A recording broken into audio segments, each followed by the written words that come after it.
The stench in the air was overwhelming, reminiscent of the unmistakable odor of urine. It was an unbearable situation, prompting an unexpected confrontation. Huh? Who are you talking about?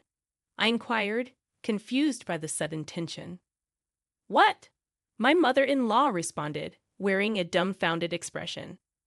Seeing an opportunity, I decided to address the issue and engage in a verbal sparring match with my mother-in-law. My name is Kimberly Johnson, married to Mike, and together we live with our daughter Emily, forming a family of 3.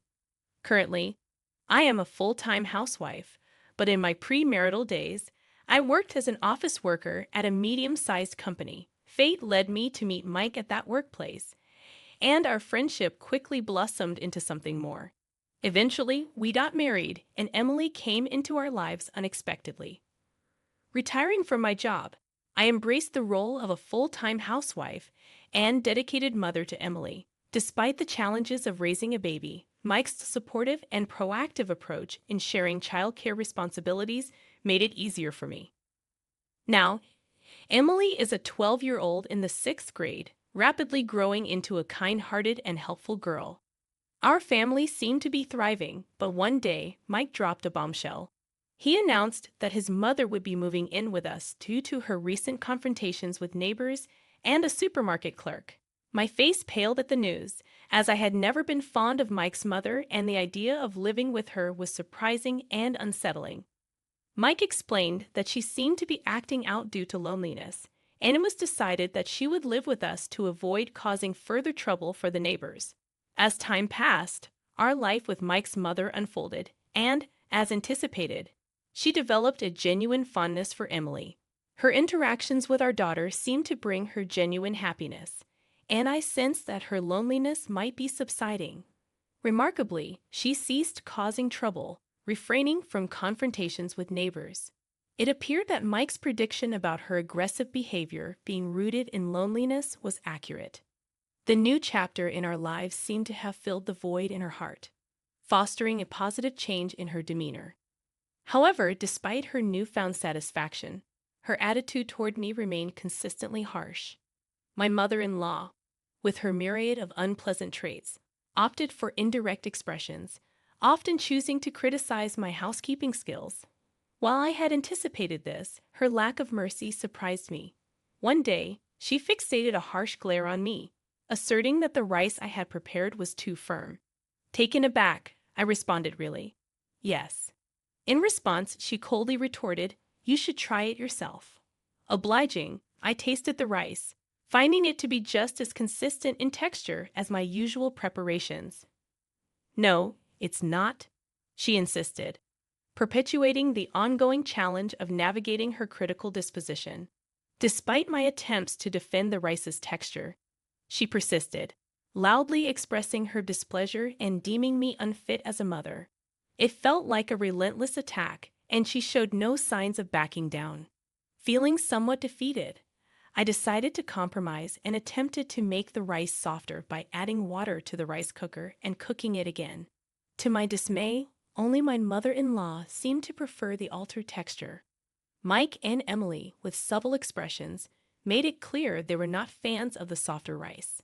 In this ongoing saga, I found myself in a managerial role, caught between the demands of my mother-in-law and the preferences of my own family.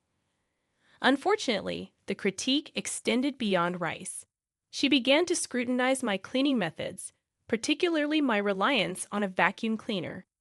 In my view, modern vacuum cleaners were efficient in removing dirt and dust, making them suitable for floor cleaning. However, my mother-in-law found this approach unacceptable. She lectured me on her traditional method of using a mop before vacuuming. She asserted, "When I was young, I used to wipe the floor with a mop before using the vacuum cleaner. But you only use the vacuum cleaner without even wiping the floor. You're not really cleaning the floor at all. From today, change the way you clean the floor." Her words were firm and harsh, leaving me overwhelmed by her assertiveness. I had no choice but to comply, even though this particular task seemed burdensome given my accustomed methods of managing housework. Reluctantly, I started cleaning the floor as per my mother-in-law's instructions, using a mop instead of my usual vacuum cleaner. I sighed audibly as I worked, feeling the weight of the situation. On that particular Saturday with Emily at home, she noticed the unusual sight of me using a mop and inquired about the change. I explained part of the situation to her, and in her kind-hearted manner, Emily offered to assist with the floor cleaning. Thanks to Emily's help, we managed to finish the task earlier than planned. Surprisingly, my mother-in-law made no effort to contribute and remained seated on the living room sofa, engrossed in television. I couldn't help but sigh again as I observed her in action. Envy crept in as I thought about how she had it so easy, sitting comfortably while we worked. Frustration simmered within me, fueled by her complaints about my cleaning methods without offering any constructive guidance. Despite our diligent efforts, my mother-in-law seemed indifferent, allowing Emily and me to toil without lifting a finger. Her apparent coldness and brazen attitude began to irritate me. However, Emily, displaying her kindness, approached her grandmother and initiated a gentle conversation. "Grandma, what are you watching?" Impressed by my daughter's actions, I felt compelled to engage with my mother-in-law. "I was wondering too, what are you watching?" I asked, trying to bridge the gap in our strained interaction. A shocking moment unfolded when my mother-in-law abruptly declared, "You both stink. Don't talk to me ever again," the echoes of her shout reverberating in the living room. Confused by her outrageous comment, I sought clarification. "Do we smell? What kind of smell is it?" I questioned, trying to comprehend her statement. "It smells like piss coming from both of you. It's unbearable," she retorted, leaving me taken aback by her rude and unexpected remark. I seized what seemed like an opportunity to turn the tables and fight back. "Whose smell?" I asked, with a mischievous tone. Emily chimed in, "Yeah, Grandma, whose smell?" My mother-in-law wore a stunned expression as I boldly suggested, "The smell of urine is actually coming from you. If you can smell it, maybe it's time to change your diaper. Let's change your diaper, Grandma." To our suggestion, she appeared stunned once again.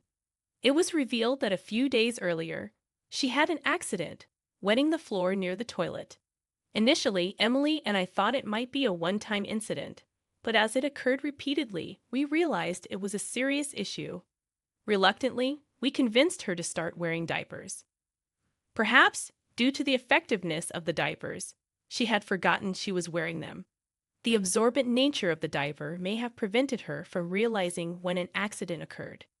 Reflecting on her earlier harsh comment, everything began to make sense. However, my mother-in-law seemed oblivious to our explanation and wore a puzzled expression. Instead of understanding, she grew irritated and responded harshly, denying the validity of our remarks. "You're saying I wet myself. What are you all talking about? Are you speaking ill of me and being mean?" she accused, surprising us with a complete denial and a shift into the role of the victim. I couldn't shake the feeling that something was off about my mother-in-law's denials. The first time she wet herself, she was visibly embarrassed and upset, crying out of shame. It frustrated me that she now seemed to have completely forgotten the emotional impact of those moments. Despite Emily and me repeatedly presenting the truth and logical arguments, my mother-in-law staunchly refused to listen, portraying us as villains in her narrative. Frustration reached its peak, and I found myself unable to contain my emotions any longer. "Mother-in-law, what on earth are you talking about? You are the only one here who smells like urine, so please don't blame us. And if you've forgotten about wetting yourself and wearing a diaper, check for yourself. Go to the bathroom right now," I exclaimed, my forcefulness surprising her. Reluctantly, she went to the bathroom, muttering about how annoying I was. Meanwhile, Emily remarked, "Grandma is acting kind of strange, isn't she?" Even kind-hearted Emily sensed that something was amiss with my mother-in-law's behavior. As I pondered Emily's observation, a scream echoed from the bathroom. It turned out that my mother-in-law had realized the truth while in there. She was wearing a diaper and had indeed wet herself. Shocked and confused, she called for me urgently, hastening to the bathroom.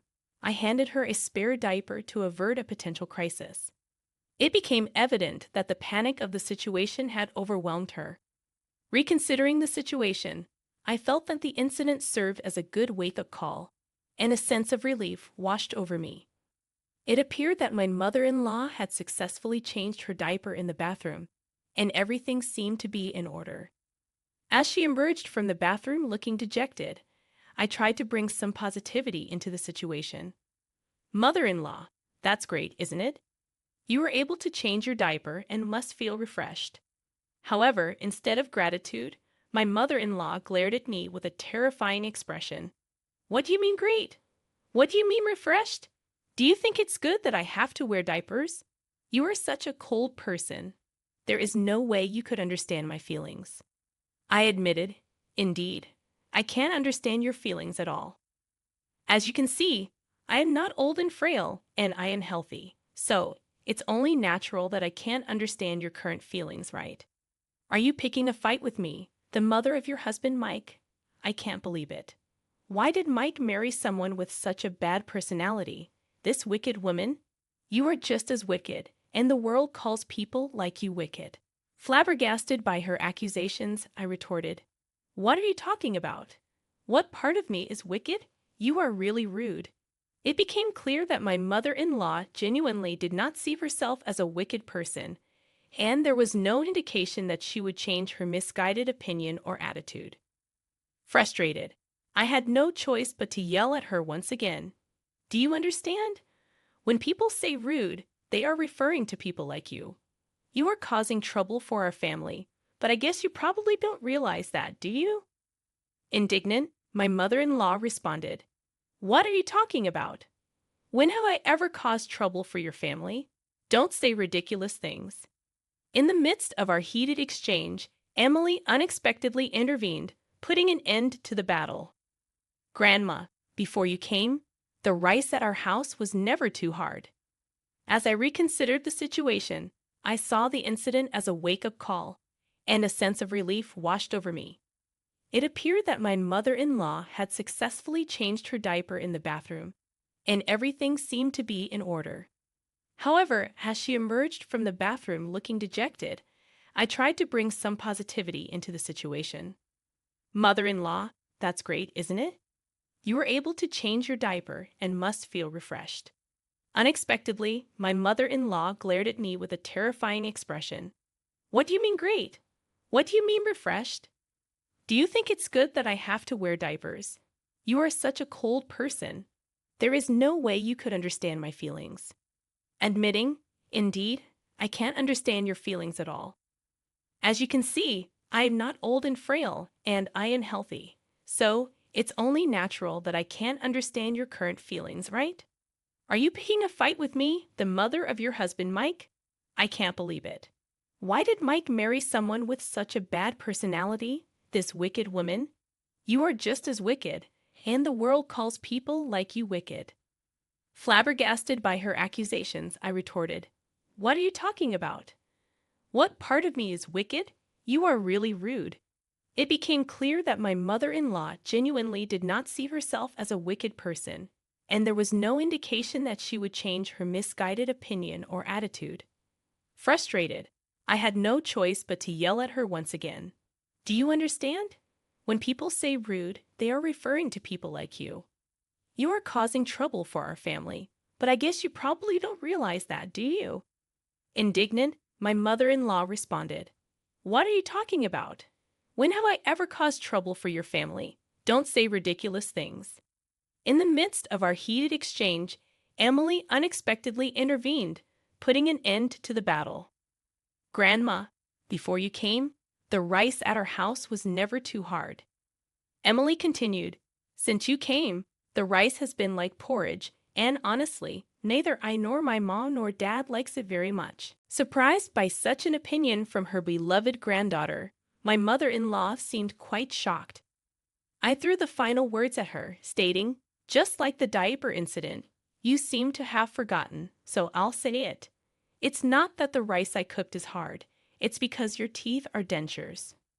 Shocked by the revelation, my mother-in-law denied it vehemently, claiming it was a lie and that she didn't have dentures. To settle the matter, I urged her to check her teeth in the bathroom mirror, leading her to realize the truth. Apologetic, she admitted to having dentures and apologized for her earlier behavior. Feeling refreshed, I handed her denture adhesive, and she re-adhered her dentures. When she returned to the living room, she apologized to Emily, who forgave her kindly. Touched by Emily's actions, I couldn't help but appreciate her hospitality. Despite the momentary resolution, my mother-in-law suddenly accused me of not cleaning the hallway properly, leading to the lingering smell of urine. Frustrated by her emotional ups and downs, I defended my cleaning habits, even offering to have her smell the floor. Eventually, she backed down and apologized again. Feeling that my mother-in-law's behavior was increasingly strange, I decided to consult with Mike. To our surprise, Mike also found her recent behavior puzzling, prompting us to take her to the hospital under the guise of a health checkup. After undergoing tests, the doctor diagnosed her with Alzheimer's disease, explaining that it's a form of dementia that progresses gradually. Witnessing her symptoms worsening, we eventually had to admit her to a nursing home. While the house felt empty without her, Mike, Emily, and I were able to spend happy days together. As life moved forward, Mike received a promotion at work, Emily won a writing contest, and I found a part-time job at a bakery. The atmosphere at home became filled with laughter and joy, marking a happy and fulfilling time for our family.